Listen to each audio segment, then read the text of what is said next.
Morbidly Beautiful presents a horror interview podcast hosted by Brodie Hubbard.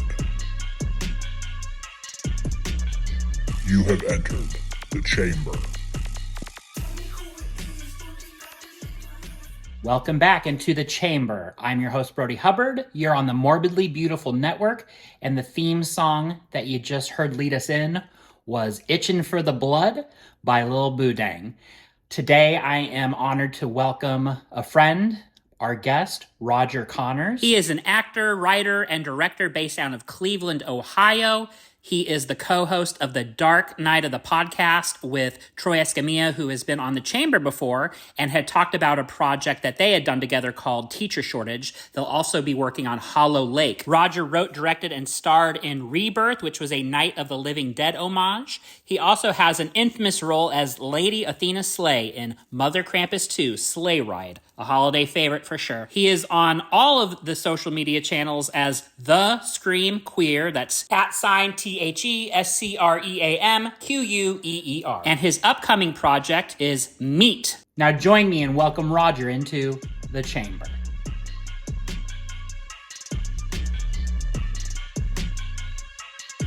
So I got to see a little bit of Rebirth because I didn't realize it was available. And then I got to track some of it down. And I went into it, Roger, like totally blinders on. So I just started watching, and as has actually been covered on Morbidly Beautiful with some interviewers there, you know, Night of the Living Dead revival, homage, you know, however you want to call it, but most importantly, your directorial debut. And this was a few years ago. We're going to talk a lot more about your follow-up, but and I know have said a lot about this, like I said already, on Morbidly Beautiful, but yeah, what do you feel now when you look back at it? Wow, I love this question.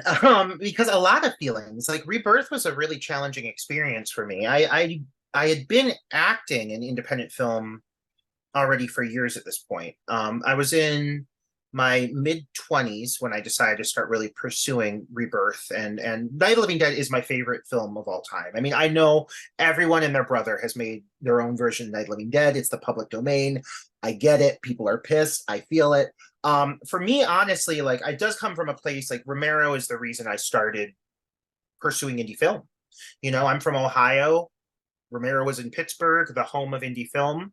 And I grew up enamored with specifically with Night of the Living Dead, but as I was aging, his works overall, and how he's really good at injecting and infusing political commentary into his works. And so for me, as a young, evolving horror fan, and a gay man on top of that, I always felt like, you know, Night of the Living Dead is one of those stories that it does best when it's rooted and basted in social commentary, because it's about the personalities that exist within the farmhouse or whatever venue the remake chooses to place them in, but traditionally the farmhouse.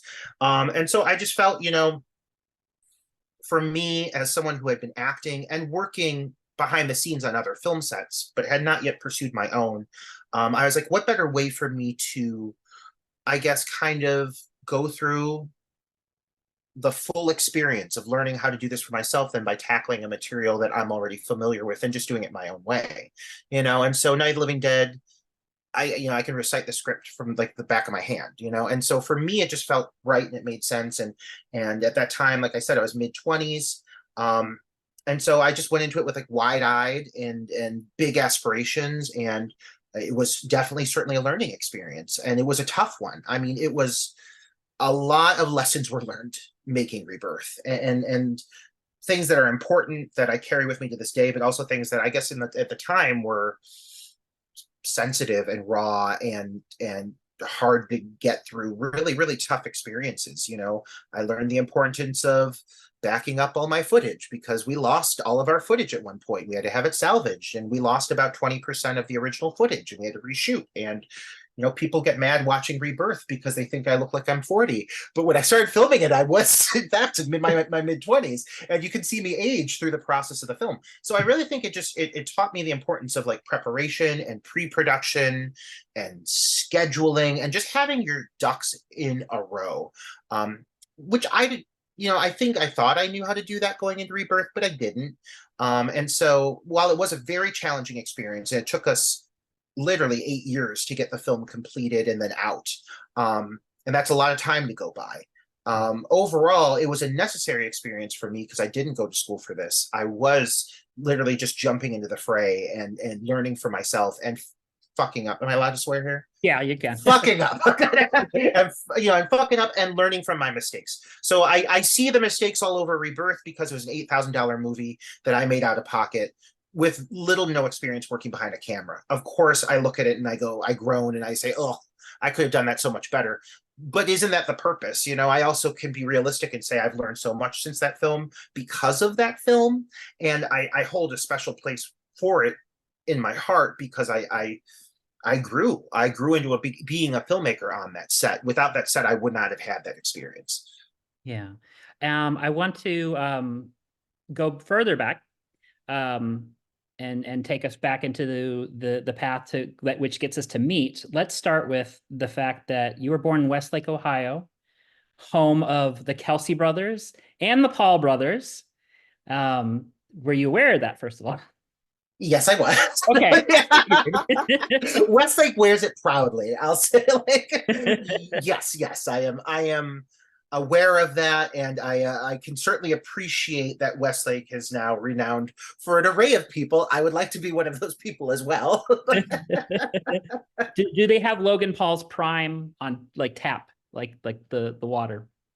I mean, Logan Paul. I think anybody who likes Logan Paul likes him for his overall larger than life persona. I really don't think there's anybody in Westlake who's like, oh, Logan Paul, I love you and your reputation, what you've done for our city. No, I think people just acknowledge, well, he literally was at the forefront of what was becoming a social media personality, becoming a YouTuber and an Instagram personality. He kind of set the groundwork, and you do have to respect that, because now without that, it's kind of impossible to break through in general. Right. Now, my kid, that's his frame of reference as far as YouTube. You and me being relatively close in age, we came up with Saturday Night Live. And my understanding is that you were inspired by a lot of the performers on that, maybe even in a certain era before you started taking the stage yourself. Yeah. One of my earliest memories of, I think, just consuming media, I remember the exact episode. Was watching an episode of Saturday Night Live with my mom. It was my first time that she let me stay up that late, and I was pretty young. My grandmother was pissed off. I was probably 8 or 9, and it was the episode with Aerosmith where she was Mary Catherine Gallagher. The whole shtick with, she meets a celebrity, she loses her mind, she has a big moment, she gets people to do the superstar move, and everyone celebrates it. But for me, it was groundbreaking because I thought that Molly Shannon, another Cleveland area native, lest we forget. I think she's from Akron, but still, maybe Shaker Heights, something in that vicinity. Still, she's Cleveland based. But Molly Shannon, that raw humor, improv in general, I really became drawn to that because I just love the idea of just being able to come up with it in the moment and make it your own moment and kind of just, I don't know, go off the hinges. The whole reason that Saturday Night Live works, honestly, for me, is when they do not keep a straight face. The episodes, recently they did that ABBA Christmas Carol, and it's so stupid, but it's so funny because in every bit, it's Kristen Wiig, it's all the classics, they all came back. Kristen Wiig, Maya Rudolph, and the two of them on screen together, they're breaking up over this Christmas album. They're just losing their shit over how absurd it is, and because of that, it's funny to you. So I love the like I said, the rawness and just the potential to break the mold, break the script with your talent that you get from improv. There's few other art forms that are like it, that are so in the moment. Yeah. And you started, getting interested in acting, but at some point you kind of fall in with this group of folks, or you would decide as a collective maybe. from what I remember, stories on your great podcast, Dark Knight of the Podcast with Troy Escamilla, and some of my research, you all started making films together, such as Chill, and a couple of different things that played on television, I believe, and that's where you kind of started to cut your teeth on filmmaking, specifically as a medium, correct? Yeah, no, absolutely. I initially started immersing myself in the world of independent cinema because I wanted to act. And I've been growing up doing stage, which is, I think, hugely necessary to make that transition from stage to screen as a kid, because you learn so much. But it just, stage, I really enjoyed it, but there was something about it for me that wasn't completely clicking. And it's not that I wasn't good or anything. It just I don't know, it just wasn't necessarily the glass slipper fit. So I stumbled upon this audition for this film that was shooting in the area called Elementary in Education and Death. And I was 19 at the time of the audition. And, I was a kid who was infatuated with horror. So for me to find this, I was like, oh my God, this is exactly what I want. Like, this is what I've been looking for. And I just, it was the first opportunity. I auditioned, I got cast. And it's something that at the time, for a little independent film with little to no budget, really just roughing it through the whole process with a capable team. The team was really awesome. But it was one of the few films in this area that went through that whole thing and ended up getting picked up by Chiller, which at the time was a huge deal. It's 2004 that we're filming this movie. So 2006, 2007, this movie gets picked up by Chiller as part of their Back to Ghoul Week. And it was like a big to-do, at least like around here, because most films, at least at that time, before, the digital became a thing and social media became a thing, YouTube and all these great resources. Before then, most of the stuff you're making, you're striving to get it seen by the public, but a lot of these films they would just die. They would get finished and then they just wouldn't go anywhere and they would just die. And that lucky for me, that was not what happened. The first film I was in, and it made it to like the finish line. And so that was really awesome. And so I think I was kind of spoiled with that, because like that is not necessarily how independent film goes. It's like so many of the films after that I did not see the light of day, which is, some cases for better or for worse. But yeah, it was a great experience. It really, like, oh my gosh, I learned so much on that set. And I learned more than anything how much I loved being on a film set. I mean, it changed my life. And every second I was on that set was just amazing. Like for every moment that was freezing cold, Cleveland, Ohio, the middle of February, an abandoned school, freezing my ass off, and I wouldn't trade it for the world, covered in fake blood. And I was like, this is just, it's the experience I want. And so when we transitioned on to some of these other projects that eventually did lead to Chill the Killing Games, by that point, I knew this is what I wanted to do. It was just a matter of finding the right teams to work with. For every team that was capable, competent, got their shit done, there were 30 teams that were not. And you kind of learn how to, kind of start picking and choosing your projects. But at first, I wasn't picking and choosing. I was just taking whatever would come along. And oh boy, did I have a lot of experiences. So, but again, every experience is worth it in the long run. So you take something away from it, even if it's miserable.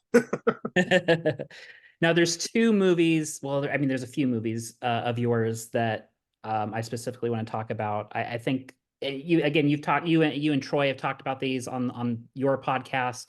Your starring role in Teacher Shortage, and also your experience making. And I hope I get the right title here, because there's a couple of them. Let's call it Mother Krampus 2. Sleigh Ride, yes, you're right. Mother Krampus 2 is right. Mother Krampus 2 Sleigh Ride. And that's the one I got to recently see over Christmas, because I felt like watching a Christmas horror, and I knew I hadn't seen that one yet, and again was happy to track it down. And that is arguably your most colorful role. One of the cool things I'll say, like when I started acting, like back in the early 2000s, just queer characters in general were, if they were made available at all, or if they were being represented at all on a project, they were like a stereotype, and they were there, they cracked a couple jokes, they're in and out, they get killed early on, is what it is. And so when I first started acting, I was actually like, I would go into auditions and I would be like, hi, my name is Roger Connors. I'm auditioning for the role of the straight, masculine male lead. Like I was hiding my queerness on purpose, which, looking back now is kind of disheartening, but I was just really wanting to do it. And I didn't think it was helpful for me at that time. Now it's a very, very different situation. And things have changed, at least, with queer representation in cinema, though they do need to continue to evolve. I'm thankful for how far it's come. So I look at characters, and over my progression of playing characters, and a lot of my keystone projects, Chill the Killing Games, the character is bisexual. It's barely touched on, but there are a couple of lines that mention it. Progressive at that time. That felt awesome. By the time we get to Mother Krampus 2 Sleigh Ride, playing a drag queen, and this is at the cusp of like RuPaul's Drag Race really starting to blow up. When we were filming this is, 2000, probably 14. So these things are just starting to really get big, and it felt very progressive. And at that time, it was to have a drag queen who ends up being one of the final girls to a certain extent. That felt pretty groundbreaking, and also giving her character elements that were not just tropes and did not just feel stereotypical. Balancing her out with some human moments, I thought was really important. So for me, that was a very colorful character, and one of the ones I do get acknowledged for the most. Like if you see a review of Mother Krampus 2, it's often like, this film has nothing to do with Krampus. It is literally a slasher that looks kind of like Michael Myers with a wig, but the drag queen was fucking awesome. And I'm like, I'll take it. Like, listen, like, if that's what I'm going to be known for, I love it. And I like that every year it does feel like more and more she gets acknowledged, which I'm shocked by. But I love her. I love how rough she is, rough around the edges. She was not meant to be pretty. She's a street walking gal with a heart of gold. And I love that I got to play a character that's just so unique and different for me, Absolutely. And the last cameo that I want to talk about is one that I enjoyed. I've had on my list forever, like Obstacle Corpse. I need to watch Obstacle Corpse. I have it on this list. Where did I hear about Obstacle Corpse? It wasn't until I see you riding a bicycle that I realized, oh yeah, I heard about this from Roger and Troy. Because you had, I believe, the filmmaker on your podcast. And Yeah. And I finally got to enjoy that whole movie. It's wild, and I was just curious about the cameo because it's a very quick thing, and but I jumped for joy when I saw you on there. I love that, and I love that our podcast was able to like maybe introduce you to Hope, because Hope Madden is extremely talented filmmaker out of Columbus, Ohio, where I lived in Columbus for a few years. It's an old stomping ground for me, and honestly, like more than anything, supporting female filmmakers is very important to me. And so when she started making this film, they were, they're having casting calls and so forth and so on, but they had a majority of it cast by the time I had really gotten wind of it in Cleveland, because they're about 2.5 hours away. And so I contacted her when I saw, the story behind it and how she had been literally like from a short to an Indiegogo to crowdfunding platform to like then getting it made. I contacted Hope and I said, listen, if you're auditioning for anything, I'd love to read for it. But in general, I really just want to support the project. I mean, Ohio-based female filmmaker, you never get that. And so, I read for a few things overall, but I just said to her, I was like, listen, I don't need a role in this. I just really want to get on set and support you, spread the word about the project, make sure that people know about it. And she's like, well, I've got a cameo role that I could throw to you. And I was like, listen, I literally, it doesn't matter. And she's like, you're going to be on screen for like 15 seconds. I was like, awesome, man. Like, it's not about screen time or anything. It's not pride. It's not ego. It's about supporting other artists. And her story is awesome. Meeting her in person, even more awesome. The project she created, awesome. And she's just a badass, and I wanted to see her succeed. And so being on that set was so well run. I'm so happy she saw the success she did. She's also an amazing writer as well. So I would recommend looking up her some of her novels and so forth, because she's just across the board really, really talented. So yeah, I wanted to be involved. I'm so happy you saw the film, and I'm so happy it's getting a very loving reception. Like, I've seen a lot of positive word of mouth about Obstacle Corpse. Yes, yes, excellent, excellent. All right, let's get to the meat of the matter. We are headed into, I think, the post-production phase of Meet the Movie. I believe you were in pre-production on this when I was talking to Zach, who we know mutually and works on the film, and that's how I got introduced to you. This is your second directorial effort, and I'd love to hear about where it is now in the post-production phase, when we can expect to see it. Of course, we should tell the audience listening in who, if they're not familiar with it, what it's about, and definitely want to hear about your role in it and how you got the name for that Wow, loaded question. role. So, I after Rebirth, not just getting the film finished, but just the whole process was rough, and so I needed a little time away. I acted in a few things, but I knew that I was wanting to direct again because I really love doing it, and I feel like there's a capability there of being a good director. I just gotta nurture that a little bit. But I was like, I've learned so much from Rebirth, and Rebirth really, like, I didn't even think Rebirth was going to get finished and out there. The fact that it even got a distribution is cool. Is it a great distribution?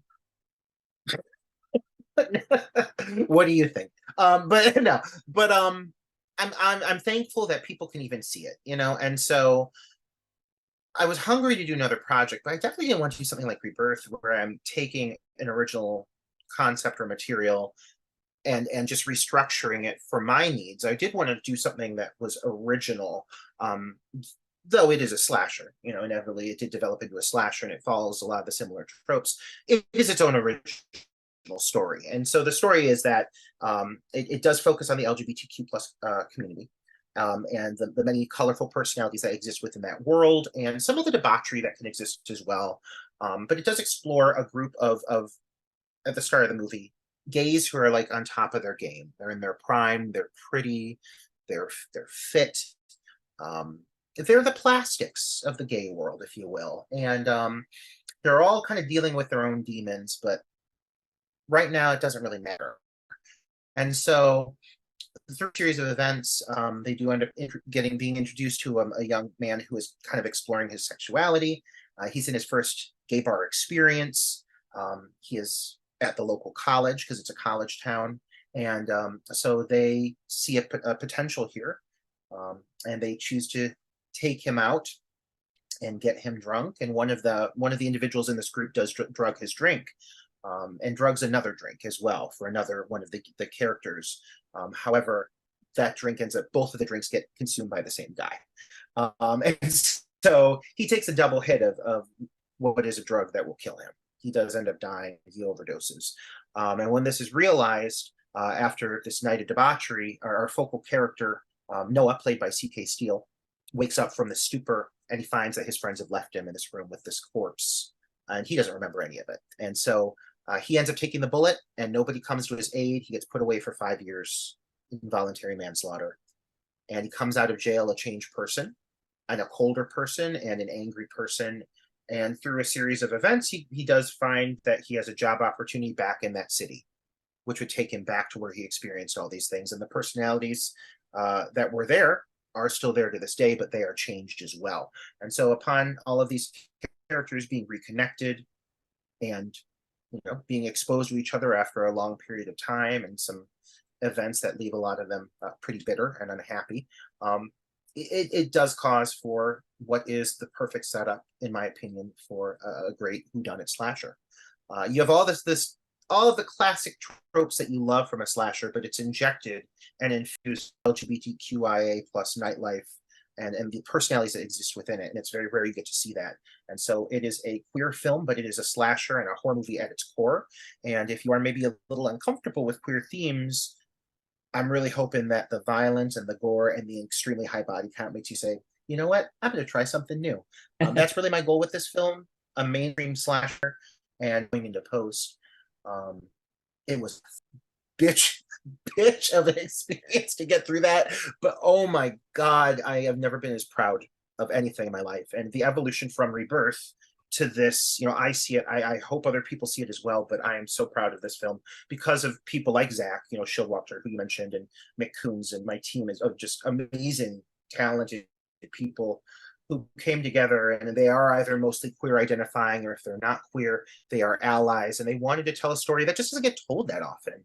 And it gets told in a very bright, colorful, and honestly, I hope to say scary kind of way, because I think we really tried our damn hardest, and every penny that we made through the multiple crowdfunding platforms, through all of the support, which we finally did hit our final goal. It was our third time around, third campaign, and third campaign we hit it. We hit the goal we set, and that really helped elevate our game, rent some amazing locations, bring in some amazing practical effects, things I've never gotten to work with before, new lenses, amazing rigs, the fluidity, the movement. I mean, as a filmmaker, last time I really directed something, it was not at all on the scale that it is today, and the things that are available to us are just so evolved. It's crazy. So I mean, I could gush about the experience for hours. I know you have things specifically you want to ask, but I mean, if you want to know like where we're at after production, proud, thrilled, and excited. We're aiming for a June premiere, Cleveland area premiere for Pride Month, but also trying to acknowledge that there's this drought that, you know, we're kind of riding as indie filmmakers following everything that happened with the strike. That's going to end soon, and we want to get things out sooner than later. So we're aiming for a June premiere, and I really fucking hope you all like it. I'm really excited for it. I love everything I've seen of it as far as footage, trailer, stills, the costumes. It looks brilliant. I do need to know a little bit about your role. Yeah, so I mean, I'm the director of the film, but aside from that, like, this is a script that I was nurturing and working on for years, you know, and you know, it's something where I had wanted to make a truly queer piece of cinema from the get-go. I mean, Rebirth, I definitely injected queer themes with the gender flip of Barbara to Adam. There was something very intentional there, but it still is a queer character existing in what is a mainstream concept of a film. And Meat, I wanted to expand on that. So the script evolved a lot over multiple years, and bringing Zach Showalter in was one of the most important steps because he really brought it home. I mean, he cut the fat, he skimmed it down, he tightened it up, and he kept all of the main queer themes I was wanting to keep and the ones I was wanting to avoid as well, because there are a few things I didn't want tropes, I didn't want campy, I didn't want stereotypes, I wanted what felt like real people, and he really helped that. So I'm the director, I came up with the original story, I did quite a lot of things. I ran the costume department. You mentioned the costumes. Like, I had a certain look I wanted. I've grown up in the gay nightlife. I don't want to cast what may be a poor straight boy coming in as an extra and expect this guy to know what to do. Absolutely not. So I was like, you know what? I'm coming in, and I made sure everybody was costumed a certain way, and I think the aesthetic of that feels very cohesive. I love costuming. I love art design in general. So I had a lot of hats on for this production, but yeah, I am the director. I have a small role in it. After Rebirth, I'll never give myself a lead ever again. So help me God. A nightmare of an experience. but I do have a small role. And I just, I got to work alongside some of the most talented people I know. And it was just a beautiful experience. Roger, tell them the character's name. Oh, Brodie? Yeah. Oh God, I know why you've been building up for this the whole time. Oh my God, I'm totally over my head as I'm just rambling on and on and on. I'm glad to hear all about that. But you need to know when I make my screen debut, I'm playing a character named Roger. It's only fair. It's only fair, and I thank you so much for acknowledging that, because now I feel like you're gonna really be on top of this movie to get out and supporting it. Yeah, no, honestly. I'm telling everybody it was an homage to me. It's not, but that's what I'm going to tell them. From now on, it is. Absolutely. And if you could ask anybody, I'll tell them. No. Right. But yeah, I just love the name Brodie. And I honestly was like, fuck, like, I don't think I look like a Brodie. But like, now seeing you, like, we have like a same thing, kind of like same beard, all black clothing. Like, maybe I can pull the name off after all. I think you can. I can't. I've always felt like you a brother.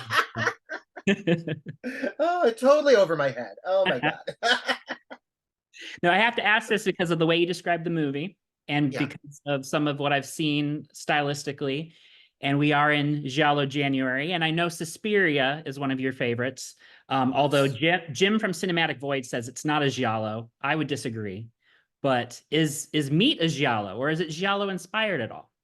Yeah, I think Giallo inspiration is kind of omnipresent right now. I mean, it is very much what motivated, I think, the kind of artistic palette we're seeing from a lot of these younger, now transitioning to mainstream directors. And it's just unavoidable. And there's so many of us who did grow up loving films like Suspiria. I love Demons. I love The Beyond. Like, it's not just Giallo, it's just like Italian and European cinema in general. They had a very specific style to each of these subgenres. I love all of them. So the giallo comes through, I think, like, of course, the lighting, but this is a gay nightclub setting, so I can't avoid that. Right. Why not embrace it? But there are definitely some moments in Meat in which I was like, let's elevate this moment, let's heighten it. It's very drug induced, the whole movie. It lends to that style of lighting. So while I wouldn't describe it as being a giallo, it is a stone cold slasher. Those are two different things. I certainly think that there's a lot of inspiration I've taken from it, simply because what's prettier than giallo lighting? And Suspiria, sure, it's not a giallo. I completely agree. But to have giallo-esque traits, I think there is a kind of a consistent approach, shadow play. I love shadow play. You can do so much without actually seeing what's happening. There's so many other elements. The first person perspective in a lot of these shots, that came through as giallo quite a lot, and every time you see a gloved hand reaching for something, I mean, there's a point where it gets just handed over into the horror genre, and every subgenre, it's kind of like, do what you will with this. Now, what is a classic trope? Giallo kind of established the groundwork for a lot of those. So of course I'm going to embrace that, again, especially with considering the context. But I'm not striving to make it a giallo. I just want to honor and respect that subgenre because I adore it. Yeah, absolutely. I mean, I think this is a very unique work, and I'm really excited to see it. You said it's going to be in June that we're aiming to do the premiere. Mm-hmm. Yeah. I mean, praying to God, whatever God y'all may believe in, but that's really the goal. I mean, for a lot of reasons, honestly, pride, I think, is the biggest thing. We want to have a premiere so big, so gay in Cleveland, Ohio, that you're going to feel it all the way. What state are you in? I'm in Arizona. Oh my God. Well, you're going to feel it there too. Though I love Arizona, and I love Phoenix. So maybe we can bring it over there too. Because I got to say, Morbidly Beautiful, like, don't think I don't acknowledge that Morbidly Beautiful has been around a hot minute, and it has, honestly, without us ever having a sit-down conversation or anything before, Morbidly Beautiful has supported a ton of my films. And I am very aware of that. And I really appreciate and respect the hell out of Morbidly Beautiful for being consistently a really fine quality blog and service to horror fans. But I really appreciate, I know that you guys have been covering my material for a long time. So thank you and your whole team for that. I'm very happy to be part of this team. I'm kind of the baby of the team, but it's good stuff. And I'm glad to bring my perspective on horror to the network and bring you to talk about your perspective, which again, people can hear on Dark Night of the Podcast, on your Patreon for the podcast. Mm-hmm. I love y'all's commentary and discussions. It's great. It's in depth. It's really opened up my insight into a lot of horror and things I've noticed now that I hadn't noticed before, and now that I always look for. So thank you for that. Well, thank you for saying so. And thank you for supporting. I know you've been a big supporter. And I love that you sat down with Troy, prior to this. I do have to give him a shout out, my co-host on Dark Night of the Podcast. Troy is a very talented filmmaker. We're coming together again for another project, our second film together since overall, but Teacher Shortage was our first. And now working together after having a podcast that's been going since 2020, and having developed a chemistry that's completely, like, it's richer and it has a history now, whereas back when we did Teacher Shortage, we were just getting to know each other, I can't wait to get on set with Troy. He's so talented, and he's filming out by me this time. Every other film he's done has been in Texas, but he's filming in Cleveland for his next film, Hollow Lake, and I just can't wait to see where we can take his product, how we can elevate it, what we can do to just make it the best we fucking can. For sure. And we'll be covering that, I'm sure, as well. Is there anything else you want to cover real quick, or? I mean, honestly, you kind of checked all of the boxes. Yeah, you know, I'm at the point that I say, you know, go to whatever streaming service you like and type in my name and watch it. And if you hate it, I'm sorry. If you like it, let me know. But no, I appreciate everyone for supporting my projects. And I really, again, appreciate Morbidly Beautiful. And feel free to add me on social media. Instagram is my go-to, the Scream Queer. I know you shouted it out, but that is what I tend to haunt. And I do love connecting with other horror movie fans and aficionados. I'm a filmmaker, but I'm a horror fan at my core. And so, as you know from my podcast, Dark Night of the Podcast, I can talk about it a lot. Roger, thanks for joining us on The Chamber. Oh my gosh, Brodie, thank you for having me. I very much appreciate it.